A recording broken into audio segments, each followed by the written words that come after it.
Alors les objets présentés n'étaient pas destinés à être présentés à la base, puisque les sculptures définitives qui sont exposées, ce sont des sculptures en granit de 4 mètres de haut sur le site de la Vallée des Saints. Quand on connaît un peu le travail des sculpteurs, on se rend compte, ou quand on l'explique pareil à quelqu'un, que c'est pas, la sculpture, elle n'est pas comme ça tout de suite du bloc. D'abord, il y a l'idée, qu'est-ce que je vais représenter, comment je vais le faire, des premiers traits de crayon sur un papier pour voir un petit peu la forme qu'on a envie de donner.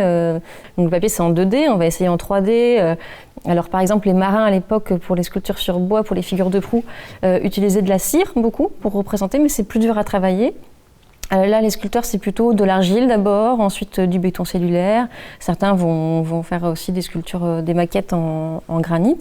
Mais voilà, ils commencent par des petites maquettes à taille réduite pour voir, avant de s'attaquer vraiment au gros bloc. Et des fois, il y a d'ailleurs une différence entre la maquette et le bloc définitif, puisque la pierre, a certains fils, certaines choses qui font qu'à cet endroit-là, on peut pas faire exactement ce qu'on veut. C'est aussi ça la magie de la sculpture. Et c'est tout ce travail-là qui n'est pas visible finalement quand on voit les sculptures définitives. Donc c'est ce qui est exposé ici. Les dessins préparatoires sur des petites feuilles de brouillon, les maquettes sur lesquelles on peut retrouver encore des traces d'herbe puisqu'elles n'étaient pas destinées à être exposées, mais vraiment des maquettes de travail. Donc elles sont posées à côté du bloc, elles sont sales, parfois elles sont cassées aussi. Et donc c'est tout un peu ces coulisses-là de la création d'un sculpteur un petit peu qui sont exposées ici. Et aussi on a les photos d'Hervé Martin.